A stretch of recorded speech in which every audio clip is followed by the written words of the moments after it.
പിന്നെ ഈ വീഡിയോ നിങ്ങളൊന്ന് ശ്രദ്ധിച്ച് മുഴുവനും കേൾക്കണം കേട്ടോ. കുറച്ച് കേട്ടിട്ട് ഒഴിവാക്കരുത്. നിങ്ങൾക്ക് എല്ലാവർക്കും ഒരു ഉപകാരത്തിൽ പെടും. അതുകൊണ്ടാണ് ചിലർക്ക് അറിയില്ല, ചിലർക്ക് അതിനെപ്പറ്റി എന്താണെന്നുള്ള കൂടുതൽ പറഞ്ഞ് കൊണ്ടുപോകണില്ല. ഇത് ഇത്തിരി ഓല വെട്ടിക്കണമൊക്കെയാണ്. ഇത് 1-2 ഓലല്ല. ഇത് ഇങ്ങനത്തെ ഞങ്ങൾ സൂം ചെയ്തിട്ടൊന്ന് എണ്ണി നോക്കി. ഒരു 2 തെങ്ങുമ്മത്തെ അത് മുഴുവനും വെട്ടിയിട്ടില്ല.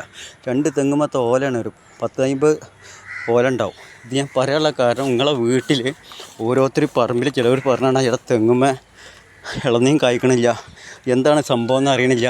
തെങ്ങുമ്മ നനച്ചു കൊടുക്കേണ്ടത്, തോലിട്ട് കൊടുക്കേണ്ടത്, ചാണം ഇട്ട് കൊടുക്കേണ്ടത്, തെങ്ങിൻ്റെ കട വട്ടം വീശുന്നുണ്ട്, എല്ലാം ചെയ്യുന്നുണ്ട്. പക്ഷേ എന്താണ് ഇളനീ കായ്ക്കാത്തതിൻ്റെ കാരണം, എന്താണ് സംഭവിച്ചത്? ചിലർക്ക് അത് അതിനെപ്പറ്റി അങ്ങനെ ചിലർക്ക് അറിയില്ല, ചിലർക്ക് അറിയാം, ചിലർ അതിനെപ്പറ്റി ഫുള്ളായിട്ടുള്ള വിവരങ്ങൾ അറിയില്ല. എന്നാൽ ഞാൻ പറഞ്ഞു തരുന്നുണ്ട്.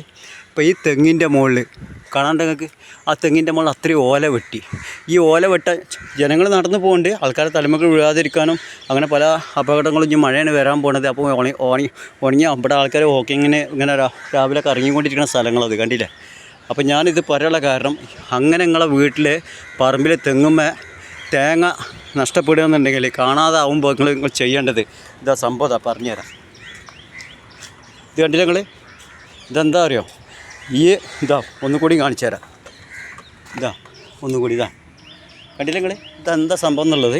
ഇനി ഞാൻ ഫുള്ളായിട്ട് കഥകൾ കേൾക്കണം കേട്ടോ. ആവശ്യമുള്ള വേണ്ടപ്പെട്ട കാര്യങ്ങൾ നിങ്ങൾ കേട്ടോളി. ഇത് ഈ തെങ്ങിൻ്റെ മുകളിൽ എലി വന്നിട്ട് കയറിയിട്ട് ആ തെങ്ങിൻ്റെ ഉള്ളിൽ കയറി കുത്തിയിരുന്നിട്ട് അതിൻ്റെ ഉള്ളിൽ ചെറിയ ഉണ്ടാവണ കരിക്കൊക്കെ ഉണ്ടല്ലോ, ആ ചെറിയ ഇതിന് ഞങ്ങളുടെ നാട്ടിൽ മലപ്പുറം കുറ്റിപ്പുറത്തൊക്കെ പറയും ഇതിന്. ഈ സാധനം കുച്ചങ്ങ എന്നൊക്കെ പറഞ്ഞാണ് ഈ സാധനം. നിങ്ങളുടെ നാട്ടിൽ എന്താ പറയുന്നത്, ഇവിടുത്തെ നാട്ടിൽ എന്താ പറയുന്നത് അറിയില്ല. അപ്പോൾ ഈ ഇളനീന എന്താ അറിയോ, പറയാനുള്ള നേരെ ഒരുപാട് പണിയെടുത്ത് വെയിൽ കൊണ്ടിട്ട് വയ്യ. അപ്പോൾ മിക്കവാറും എലി നേരിട്ടിട്ട് തെങ്ങിൻ്റെ മുകളിൽ കൂടെ കയറൂല. അത് ഞാൻ പറഞ്ഞുതരാം. എന്താ അറിയോ, നേരിട്ടിട്ട് എലി തെങ്ങുമ്പോൾ കയറിപ്പോൾ അണ്ണാരിൻ്റെ പോലല്ല, നേരിട്ട് തെങ്ങുമ്പോൾ കയറുമ്പോൾ എലിക്ക് പേടിയാണ്. കാരണം എലി കാരണം സാധനം പകല് മൊത്തം ഇതിനുള്ളിൽ കുഴീൻ്റെ ഉള്ളിൽ താമസിക്കുന്ന സാധനമാണ്. അപ്പോൾ അവർ അത്രയും ഭയപ്പെട്ടിട്ടാണ് അവർ. അല്ലെങ്കിൽ ബാക്കിയുള്ള ജന്തുക്കളെന്ന് വെച്ചാൽ പകലൊക്കെ അങ്ങോട്ടും ഇങ്ങോട്ടും കറങ്ങി നടക്കുന്നതാണ്. അവർക്ക് അങ്ങനെ പേടിച്ച് ബെറ്റുകളെ ആക്രമിക്കുന്നുള്ള ആ ഭയം വരെ ഹൃദയത്തിൽ എപ്പോഴും ഉണ്ടാവും. നിൻ്റെ വീഡിയോ എൻ്റെ മുഖത്തോട് നോക്കി ഞാൻ പറയാം. അപ്പോൾ ഇത് വെച്ചിട്ട് എന്താ പറഞ്ഞതറിയോ, എലിക്ക് പേടിയുണ്ടാവും. അപ്പോൾ എലി എന്ത് ചെയ്യണം, മുഖ്യവാറും മണ്ണിൻ്റെ ഉള്ളിൽ കുഴി ഓട്ടം ഉണ്ടാക്കിയിട്ട് അതിൻ്റെ ഉള്ളിൽ താമസിക്കുന്നതാണ്. അപ്പോൾ അവരെന്താ ചെയ്യണം, രാത്രി സമയത്ത് എലി എന്താ ചെയ്യുക, മുഖ്യവാറും തെങ്ങുമ്മ കൂടെ കയറില്ല. തെങ്ങുമ്മ കൂടെ കയറുമ്പോൾ വലിയ കൂമാനൊക്കെ ഉണ്ടാവില്ലേ, രാത്രി പറന്ന് കളിക്കണ പക്ഷികൾ. അപ്പോൾ വിറ്റങ്ങളെ കണ്ട പിടിക്കും എന്നുള്ള ആ ഭയം കൊണ്ട് ഇവരെന്ത് ചെയ്യും, ഈ ആദ്യം മരം ഇതാ ഇപ്പോഴും ഞാൻ പറയേണ്ടത് നല്ല ശ്രദ്ധിക്കണം കേട്ടോ. അതൊക്കെ ഇതാ വീണ്ടും ഈ മരത്തിൻ്റെ മുകളിൽ കൂടെ കയറിയിട്ട് അങ്ങനെ വന്നിട്ട് ഈ ഓല ഉണ്ടാവില്ലേ, ഈ ഓലപ്പുറത്തേക്ക് വളഞ്ഞിട്ട് മറ്റേ മരത്തിൻ്റെ മുകളിൽ ടച്ച് ചെയ്ത് നിൽക്കുന്നുണ്ടാവും. അപ്പോൾ അത് ടച്ച് ചെയ്ത് നിൽക്കുമ്പോൾ എന്താവും, ഈ മരത്തിന് കൂടെ പതുക്കണ്ട് വന്നിട്ട് അതിൻ്റെ മുകളിൽ കൂടെ കയറിയിട്ട് അതിൻ്റെ ഉള്ളിൽ ഇത് ഇളനീരിങ്ങനെ തുരന്നിങ്ങനെ കുടിക്കും. അപ്പോൾ നിങ്ങൾ അറിയില്ല, കാരണം നിങ്ങൾ ഈ പറമ്പിൽ ഇങ്ങനെ കച്ചറയും കണ്ണി കണ്ട് കിടക്കുമ്പോൾ ഓരോന്ന് തുരന്ന് പിടിക്കണതും നിങ്ങൾ ആരും അറിയില്ല. അപ്പോൾ എപ്പോഴും തെങ്ങേറ്റക്കാർ വരുമ്പോൾ അവർക്കൊരു 50 ഉറുപ്പ്യ 100 ഉറുപ്പ്യ നിങ്ങൾ കൊടുത്തോളി. ഒരു 50-100 ഉറുപ്പ്യ നിങ്ങൾ പോയിച്ചിട്ട് ഒരു കുഴപ്പമില്ല. 100 കൊടുത്ത് നിങ്ങൾക്ക് അതിൻ്റെ ഒരു കൊല്ലത്തിനുള്ളിൽ അതിൻ്റെ 5-10 ഇരട്ടി അതിൻ്റെ ഫലം കാണിക്കും. അവരോട് പറയാം, വരുന്നവരോട് പറയാം, നിങ്ങൾ ഒരു 50 ഉറുപ്പ്യ 100 ഉറുപ്പ്യ കൂടുതൽ വിളിച്ച് തെങ്ങൊന്ന് വൃത്തിയാക്കി തരും. ഇതേമാതിരി തെങ്ങൊന്ന് വൃത്തിയാക്കി തന്നാളെന്ന് പറഞ്ഞാൽ അത് 100ൻ്റെ ഗുണം. ആ മനുഷ്യൻ അത്രയും വയറത്തിൻ്റെ കാലം പണിയെടുക്കുന്നുണ്ടാവുക. എന്നെപ്പോലെ നല്ല അധ്വാനിക്കുന്ന ആ മനുഷ്യനെ കൊടുക്കുക, സന്തോഷം കൊണ്ട് കൊടുക്കുക. ചായ ഇറച്ചും പൊറാട്ടയും വായും കൊടുത്താൽ നെഞ്ഞ് ഉരുക്കണ്ട. നിങ്ങളെ ഉരുക്കം കാണുമ്പോൾ മറ്റുള്ളവർക്ക് തിന്നാനും തോന്നില്ല. അപ്പോൾ ആ പരിപാടി ചെയ്യേണ്ട. അപ്പോൾ അതുകൊണ്ട് അത് കൊടുത്താൽ ഈ തെങ്ങിൻ്റെ മുകളിൽ വരുന്ന ഓല അങ്ങോട്ടേക്ക് മരത്തിന്മേൽ ടച്ച് ചെയ്യുമ്പോൾ അവർ ഒന്ന് വെട്ടി വൃത്തിയാക്കാൻ പറയും. ഇപ്പം അതുപോലെ അങ്ങോട്ടേക്ക് ടച്ച് ഉണ്ടാവും, വെട്ടി കഴിച്ചിട്ട് തെങ്ങ് നശിക്കൊന്നുമില്ല. നിങ്ങൾ ചേർക്കേണ്ട തെങ്ങായിട്ട് കേടായിരുന്നു. തെങ്ങിനൊന്നും സംഭവിക്കില്ല. തെങ്ങിന് 4 ഭാഗത്ത് കാറ്റുണ്ട് കിട്ടുമ്പോൾ തെങ്ങിൻ്റെ ഉള്ളിൽ വൃത്തിയാക്കി കഴിഞ്ഞാൽ നിങ്ങൾ ഒരു കൊല്ലത്തിനുള്ളിൽ നിങ്ങൾ അതിന് നനച്ചും തോലും ചാണം ഇട്ട് കൊടുത്തു കഴിഞ്ഞാൽ തെങ്ങുമ്പോൾ ഇഷ്ടം പോലെ കായുണ്ടാവും. കാരണം ഞാൻ പറഞ്ഞു കൊടുക്കണം, സംശയമൊക്കെ വലിയ വർത്തമാനം പറയല്ല. അത് നിങ്ങൾക്ക് വേണമെങ്കിൽ ചെയ്തോളി. വീടിൻ്റെ ചുറ്റുഭാഗം ഉണ്ടെങ്കിൽ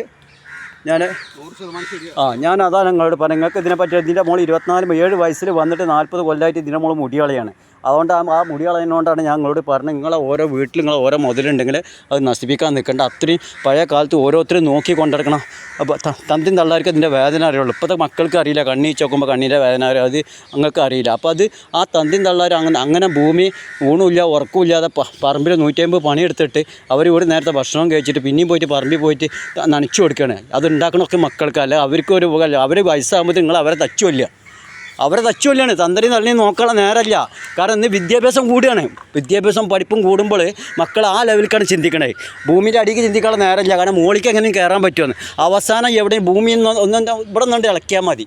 അപ്പോൾ ഇതിനെ ഒക്കെ എടുത്ത് താഴത്തേക്ക് വീഴും. അപ്പോഴാണ് വാപ്പാനി മാനി ആലോചിക്കുക. അത് വരെയൊക്കെ ഇങ്ങനെ പഠിപ്പ് കൂടുമ്പോൾ എന്താ പറയുക, പണത്തിൻ്റെ പിന്നാലെ വല്ലാതെ പണത്തിൻ്റെ പിന്നാലെ തൂങ്ങണ്ട. കുറച്ചൊക്കെ കുടുംബങ്ങളെ സ്നേഹിക്കുക, മാതാപിതാക്കളെയും മുതൽ കണ്ടിട്ട് ആഗ്രഹിക്കാൻ നിൽക്കണ്ട.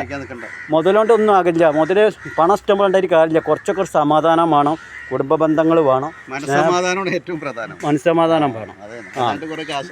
അല്ലാതെ ഈ സംസുഖക്ക് ഒന്നിനും കുറവില്ല. സംസുഖ നല്ല ബംഗ്ലാവും കാറും സ്വിഫ്റ്റ് വണ്ടിയും ഒക്കെ ഉണ്ട്. ഈ മനുഷ്യൻ വലിയ ആളാണ്. ഇയാളെ പറ്റി ഇയാൾ ഇതിൻ്റെ അടുത്ത് കൂടെ വരണം. നിങ്ങൾ ചേർക്കണ്ടാവും ഇയാൾ പണിക്കാരനൊന്നല്ല. ഇയാൾ ഞാൻ കൂടെയുള്ള ബന്ധം എന്ന് വെച്ചാൽ ഇയാളെ രാത്രി വണ്ടി വരുമ്പോൾ അയാളെ കൂടെ ഞാൻ പോകും. അപ്പോൾ എൻ്റെ കൂടെ ഇനിയും വരും. അപ്പോൾ മൂപ്പരൊക്കെ രാവിലെ ഒരു ശരീരത്തിന് എക്സസൈസ് മൂപ്പര് രാവിലെ പുലർച്ചെ ദിവസം 5 മണിക്ക് ഇങ്ങനെ രാവിലെ അങ്ങനെ ഹോക്കി ചെയ്യുന്ന ആളാണ്. അപ്പോൾ ഇയാൾ പറഞ്ഞു, എടാ മാനു ഞാൻ എൻ്റെ കൂടെ വെറുതെ വരാടാ, എന്നാൽ എൻ്റെ ശരീരത്തിനൊരു ഉന്മേഷമാണ്, എൻ്റെ അടുത്ത് നിന്ന് ഒരു 1000-2000 ഒക്കെ വെറുതെ കിട്ടും ചെയ്യും. അപ്പോൾ അതും നല്ലൊരു കാര്യമെന്ന് പറഞ്ഞു. മൂപ്പരൊക്കെ ഒന്നിനും കുറവില്ല. മൂപ്പരൊക്കെ ദിവസം ഇളനീ വണ്ടി വരേണ്ട, രാത്രി കാലിയാക്കിയാൽ പിന്നെ മൂപ്പര് നേരെ മുൾക്കോളം വെറുതെ ഇരിക്കണ പണിയാണ്. അപ്പോൾ നിങ്ങൾ വിചാരിക്കുന്നുണ്ടാവും ഇയാൾ വരാനുള്ള വിചാരിക്കുന്നുണ്ടാവും അയാൾ പണിക്കാരനല്ല, ഇയാൾ ഏറ്റവും വലിയ ടോപ്പ് മുതലാളിയാണ്. അപ്പം ഞാൻ പണിക്കാരനാണ്. എനിക്ക് തോന്നുന്നു എന്നെക്കൊണ്ട് ഭാഗമില്ല. കണ്ടില്ല, എൻ്റെ വാപ്പാക്ക് 4 ഏക്കർ സ്ഥലവും ഇല്ല, 2 ഏക്കർ അമ്മാക്കും ഇല്ല. എന്തെങ്കിലും പറയാനുള്ളത്? ഞങ്ങളിങ്ങനെ ജീവിച്ച് വളർത്തും. പക്ഷേ നിങ്ങൾ ഇത് കൂടുതൽ പറഞ്ഞ് കിട്ടിക്കൊണ്ട് ഇത് തമാശ കേട്ടാ. അള്ളാഹുവിൻ്റെ റസൂലിന് സത്യം ഞാൻ പറഞ്ഞത്. ഇത് നിങ്ങൾ ചെയ്തോളി. നിങ്ങൾ ചെയ്ത ഒരു കൊല്ലത്തിൻ്റെ ഉള്ളിൽ നിങ്ങൾക്ക് അതിൻ്റെ മാറ്റം കാണും. അങ്ങനെ എന്തെങ്കിലും ഉണ്ടെങ്കിൽ നിങ്ങൾ ഇന്നൊന്ന് ആലോചിക്കണം കേട്ടോ. ഈ ഒരു കുട്ടി പറഞ്ഞത് ശരിയാക്കും. ഞാൻ കുട്ടി തന്നെയാണ്. സത്യം പറഞ്ഞാൽ വലിയ വർത്തമാനം. 7 വയസ്സിൽ എന്നെ കൊടുത്തേക്കണേ. എൻ്റെ വാപ്പാക്കും എൻ്റെ അമ്മക്കും ഞാൻ കുട്ടിയാണ്. ഞാൻ ചെന്ന ഉമ്മ പറഞ്ഞാണ്, മോനെ അമ്മയുടെ കുട്ടിക്ക് സുഖമില്ലെന്ന്. പാട് വെച്ചപ്പയും പറഞ്ഞാണ് പാടെ കുട്ടിക്ക് സുഖമില്ലെന്ന്. പെങ്ങളടുത്ത് ചെന്ന പെങ്ങളും പറഞ്ഞാണ് താത്താടെ കുട്ടിക്ക് സുഖമില്ലെന്ന്. കുടുംബക്കാർ മൊത്തം കുട്ടിയെന്നാണ് വിളിക്കണേ. കാരണം എന്താണ്, അപ്പോൾ അങ്ങനെ 7 വയസ്സ് വന്ന കുട്ടിയാണ്. ഞങ്ങളും കുട്ടീനെ വിളിച്ചോളി, ഞങ്ങൾക്കും കുട്ടീനെ വിളിക്കാം. അപ്പോൾ ഇത് തമാശ കേട്ടോ. ഞാൻ അത് വീണ്ടും പറഞ്ഞ് നീട്ടിക്കൊണ്ടല്ല. ആരും എൻ്റെ വീഡിയോ കാണില്ല. എനിക്ക് സബ്സ്ക്രൈബും വേണ്ട, ഒരു മണ്ണാങ്കട്ടിയും വേണ്ട. കാരണം എന്താ പറയുക, നല്ല കാര്യങ്ങളൊക്കെ ജനങ്ങൾക്കൊന്നും അറിയിക്കുക. അല്ലാതെ ഇപ്പോൾ യൂട്യൂബിൽ നിന്ന് വല്ല മുടികളഞ്ഞിട്ട് കിട്ടൊന്നും വേണ്ട. അത് കിട്ടിയാൽ തന്നെ സഹായം അതുണ്ടാവും. റബ്ബാണ് സത്യം. പാവപ്പെട്ടവരൊക്കെ ഞാൻ സഹായിക്കും. നിങ്ങൾ അതിനെപ്പറ്റി ഇന്നെപ്പറ്റി നിങ്ങൾക്ക് എന്തെങ്കിലും അഭിപ്രായം ഉണ്ടോ? ഇന്നെ കണ്ടമാർക്ക് ഇന്നെപ്പറ്റി എന്താണ്? ഞാൻ അങ്ങനത്തെ ആളാണ്. നിങ്ങൾ അല്ല, ഞാൻ അങ്ങനത്തെ ആളാണ്. ഇന്നെപ്പറ്റി നിങ്ങൾക്ക് അറിയണല്ലേ? ഇന്നെ പറ്റിനെ അറിയുന്നവർക്കൊക്കെ അറിയാം. ഞാനൊരു ഉറുപ്പ് ഉണ്ടെങ്കിൽ അത് അവിടെ ഇവിടെയും എൻ്റെ കുട്ടികൾക്ക് നക്കാൻ കൊടുക്കണമെന്നൊന്നും ഞാൻ നെയ്യത്തില്ല. ആരെങ്കിലും വന്ന് പ്രയാസപ്പെടുമ്പോൾ ഓനോട് പറയും ഡേറ്റ് തെറ്റിക്കാതെ തിരിച്ചു വരിക. കാരണം വേറെ ആൾക്ക് കൊടുക്കേണ്ട പൈസയാണ്. എല്ലാവരും അങ്ങോട്ട് കൊടുക്കുക, പരസ്പരം സഹായിക്കാം. അവിടെ ഹിന്ദു മുസ്ലിം ക്രിസ്ത്യാനൊന്നും നമ്മൾ നോക്കലില്ല. ഞങ്ങൾക്ക് എല്ലാവരും ഒരുപോലെ തന്നെ എൻ്റെ കണ്ണിൽ. റബ്ബിന് ഒന്നാണ്, ഞങ്ങൾക്കും ഒന്നാണ്. അല്ലാതെ അവിടെ മുസ്ലിമാണ്, അത് ഹിന്ദു ആണ്, ക്രിസ്ത്യാനി, ആ പരിപാടിക്കൊന്നും നിന്നെ കിട്ടൂല. നേരെ വാ നേരെ പോ. അതാണ് അള്ളാൻ്റെ റസൂല് പറഞ്ഞത്. ഇത് യൂട്യൂബും ഫേസ്ബുക്കും ഇതൊക്കെ ഈ മൊബൈൽ ഇങ്ങനെ കണ്ടിട്ട് മറ്റുള്ളവരെ അതാണിപ്പോൾ ബന്ധങ്ങൾ തമ്മിലും പ്രശ്നങ്ങൾ ഉണ്ടാക്കണേ. ഓരോന്ന് പണ്ടത്തെ കാലത്തൊക്കെ എത്ര മനുഷ്യന്മാർ നല്ല രീതിയിൽ സഹോദരങ്ങളെ പോലെ ജീവിച്ച കാലങ്ങളുണ്ടായിരുന്നു. കൂടുതൽ പോണെങ്കിൽ ഞാൻ സല്ലത്രയും പറഞ്ഞിട്ട് നിങ്ങളിതൊക്കെ വെട്ടിക്കോളി. നിങ്ങൾക്ക് അള്ളാഹു അതിൻ്റെ ഗുണം ചെയ്യൂട്ടാ. തമാസല്ല ഇതൊക്കെ ചെയ്ത് നിങ്ങൾ ഇതിൻ്റെ വീഡിയോ കണ്ടോളി. ബോംബെ മാനു എന്ന് പറഞ്ഞിട്ട് അടിച്ചു നോക്കി കഴിഞ്ഞാൽ ബോംബേൻ്റെ എല്ലാ ചരിത്രങ്ങളും കാണാം. ഇങ്ങനെ ഓരോ പ്രായപൂർത്തിയായ പറഞ്ഞിട്ട് സാധിക്കും.